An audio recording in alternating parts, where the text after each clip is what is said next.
මෙතන අපි ඉන්නේ ඇත්තට මෙතනදී අපි කියන්නේ දැන් හුඟක් වෙලාවට අපි හිතන අපි දැන් වල්වී තියෙන කුඹුරක වල්වී ගත් මේ හොඳ වගා කරන වී කපලා ගොවි මහතුරු මේවා බිත්තර වී විදියට මේ බෙදාගෙන යනවා. මොකද ඒගොල්ලෝ හුවමාරු කරගන්නවා. මේම බිත්තර වී හුවමාරු කරගන්නකොට මේ බිත්තර වී වල අපේ ගොවි මහත්තයා නොදැනුවත්වමත් සමහරලාට මේ වල්වී යන්න පුළුවන්. මෙතන මේ අපි ගෙනත් තියෙන්නේ හුඟක් වල්වී තියෙන කුඹුරක වගා වී කොටසෙන් ගෙන වී ගෙනල්ලා අපි මේ විදිහට මේ පරිශන කරනකොට අපිට පෙනුණා මේ වගා වී අතරත් ඇත්තට මේවා වගා වී නමුත් වගා වී අතරත් අර වල්වී තිබුණ නිසා වල්වී ගහේ මලේ පරාග ඇවිල්ලා වගා වී වලට ඇවිල්ලා ඊට පස්සේ මේක මේ ඒ අතර මේ වල්වී තියෙනවා. ඉතින් වගා වී කියලා අපේ ගොවි මහතුරු රැවටිලා ඉන්න කොටසෙත් මේ වල්වී තියෙනවා. ඉතින් මේක ඇත්තටම මම හිතන්නේ මේ විදිහට ගියොත් එම හුඟක් දුරට මේක ලොකු ප්‍රශ්නයක් වෙන්න පුළුවන්.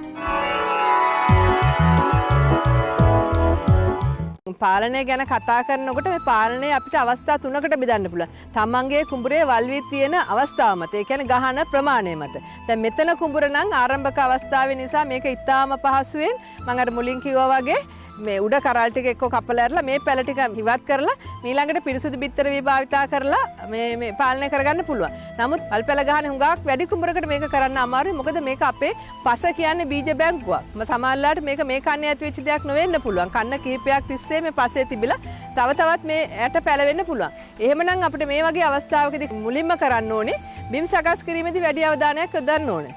බිම් සකස් කරන අවස්ථාවේදී හොඳින් ගැඹුරට සීසාලා මේ පැල ටික ඔක්කොම අපි පැලවෙන්න ඉඩ දෙන්න ඕන. වී ටික ඔක්කොම පැලවෙන්න ඇරලා කියන්නේ පැරකොට් හරි ග්ලයිෆෝසේට් වගේ වල්නාශකයක් යොදලා. මොකද ලෙඩක් හැදුනත් බේත් ගන්න ඕනේ වගේ මොකක් හරි අපි උපක්‍රමයක් යොදන්න ඕනේ. මේ වල්නාශක යොදට යන්න කියන එක නෙවෙයි මම මෙතනදී කියන්නේ. නමුත් මේකෙන් අපිට මිදෙන්න ඕන නිසා දැන් අර ටික පැලවෙන්න ඇරලා අපිට කරගන්න ඕන පසේ තියෙන බීජ ටික ඉවත් කරගන්න. ඒක නිසා කිහිපවරක් මේක පැලවෙන්න ඇරලා මේ වගේ වල්නාශකයක් යොදලා පාලනය කරගන්න පුළුවන්. මේ වල්වී පාලනය සඳහා අපිට එක ක්‍රමයක් යොදන්න බෑ කියලා මං කිව්වා. මේක අපි කට්ටලයක් තමයි අපි නිර්දේශ කරලා තියෙන්නේ. ඊළඟට අපි කරන්න ඕන හොඳට බිම් සකස් කරලා මේ වගේ තිබුණු කුඹරකට නම් අනිවාර්යයෙන්ම පිරිසුදු බිත්තර වී භාවිතා කරන්නම ඕනේ. මොකද බිත්තර වී වලින් තමයි මේක හුඟක් වෙලාට මෙයා වෙන්නේ. හැකින්දා ලොකු අවධානයක් දෙන්න ඕනේ බිත්තර වී වලට. ඊළඟට කරන්න තියෙන්නේ හුඟක්ම තියෙන කුඹරකට නම් අපිට මේ දැන් මම මුලින් කිව්වා වල්නාශකයක් මේකට යොදන්න බෑ. නමුත් යම් කිසි තරමක 50%කට අඩු ප්‍රමාණයක් මර්ධනය කරගන්න පුළුවන්. අපි දන්න අපි නිර්දේශ කරලා තියෙන වල්පැල පැලවෙන්න ඉස්සෙල්ලා යොදන්න පුළුවන් සොෆිට් කියන වල්නාශකය. මේ සොෆිට් කියන වල්නාශකය යොදලා තරමක් දුරට අපිට පැලවීමට ප්‍රථම මේ ටික පාලනය කරගන්න පුළුවන්. ඊළඟට දැන් හුඟක් වෙලාවට මං හිතන්නේ මේ පළාත්වල ගොවි මහතුරු නම් තාම වර්ධක අවධියේදී මේක අඳුනා ගන්න දන්නේ නැතුව ඇති. නමුත් වල්වී හුඟක් තිබුණු කුඹරක නම් දැන් මාතර වගේ පළාත්වල ගොවි මහතුරු දන්නවා වල්වී මොනවද කියලා. ඒක නිසා අනිවාර්යයෙන්ම දකින්න පැලයක් මේ වල්වී පැලයක් මේ ගලවලා අයින් කරන්න ඕනේ. මෙතනදී මට තව එක දෙයක් කියන්න අමතකුණා. හුඟක් තියෙන කුඹරකට නම් අනිවාර්යෙන් පැල සිටවීම ඉතාම හොඳයි. එහෙම නැත්නම් අපිට කරන්න පුළුවන් පේලියට වී වැපිරීම.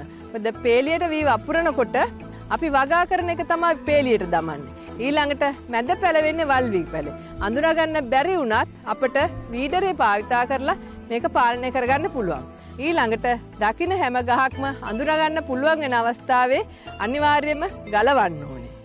ඊළඟට දැන් වර්ධක අවධිය ඉවරයි. ඊළඟට මල් පීදෙන අවස්ථාව වෙනකොට මං හිතන්නේ මේ ගැන දන්නේ නැති ගොවි මහතුරු උනත් මේක හොඳට අඳුනා ගන්න පුළුවන් වෙලා. මොකද කරල් පීදෙනකොට වල්වී ගහ හොඳට අඳුනා ගන්න පුළුවන්.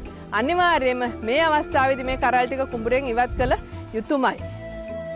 වල්වී වලින් අපේ වී ගොවිතැන බේරා ගැනීමේ ප්‍රධානතම කරුණ වන්නේ ගොවි මහතුන් සියලු දෙනාගේ සාමූහික හැඟීමයි. තමාගේ කුඹුරේ හෝ අසල්වැසි කුඹුරක හෝ වල්වී ශාකයක් දුටු විගස ගලවා ඉවත් කරන්න. ඇලමාර්ග අවට පිරිසිදුව තබා ගන්න.